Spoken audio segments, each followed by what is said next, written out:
Good morning and welcome back to our devotions. Today is September 11th, and as you remember the 2,996 people who were killed on this fateful day, let us continue to remember the bereaved families and also the nation America and also the world peace in our prayers. I've entitled my short sharing as Fight, Fright, Love. Choosing love. The Christian response to violence and war. It is based on Mark chapter 14 verses 47 to 51, but I'll just read the important verses. 47. Then one of those standing near drew his sword and struck the servant of the high priest, cutting off his ear. Then we will look at, verse 50 and 51. Then everyone deserted him and fled. A young man wearing nothing but a linen garment was following Jesus. When they seized him, he fled naked, leaving the garment behind. And I will also take you to, Luke chapter 22 verse 51. But Jesus answered, "No more of this. Put back your swords."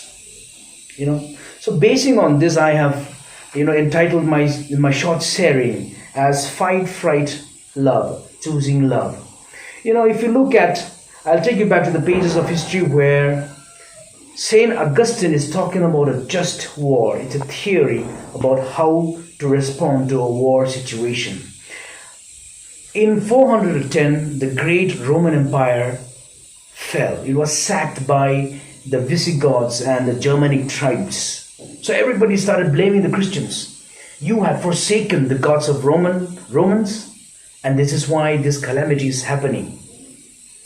So this was a terrible thing. And in this, they were kind of accusing the Christians because you have an indifferent attitude towards war and towards the defense of your nation. I think this is happening. So Saint Augustine writes, it is not like that. We can still be Christians, and we can still answer to the empire's call of a military duty. And also have a clear conscience before God. So this is what he's telling. We can go for war. He's giving 6 reasons as to why. Number 1, if it is for a just cause. Means trying to alleviate the sufferings, trying to put right which is wrong, and trying to, for self-defense for the sake of the nation and for others. And the second reason he says is, a nation can only go to war if it is lawfully declared by a lawful authority. And number 3 is the intention must be good and pure.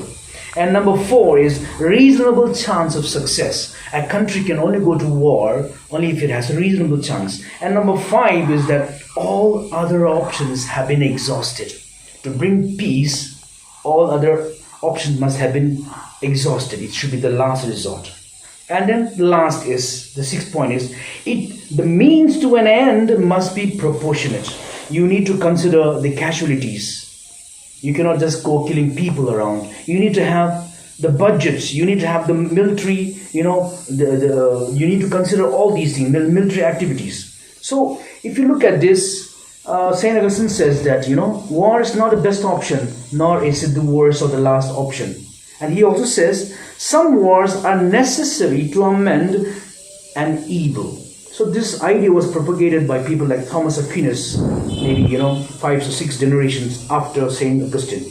So if you look at Jesus, how to respond to war, of course the teaching of Jesus could be, is not very explicit, but he said, if you look at thou shalt not kill, or turn the other cheek, or love your enemy, or my kingdom is not of this world.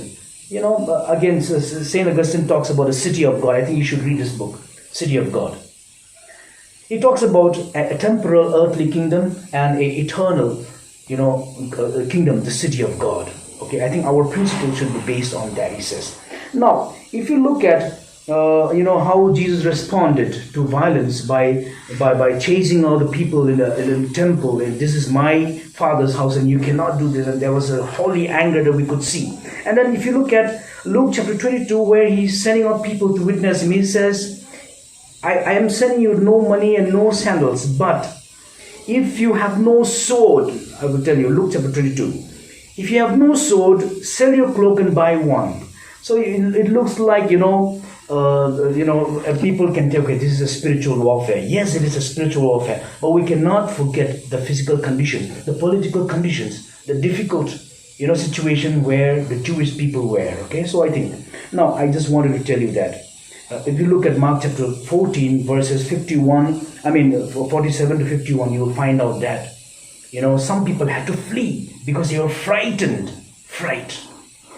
Okay, and then the next position is that Peter was taking up the sword to kill people. Now, should I take this? And Jesus said, no.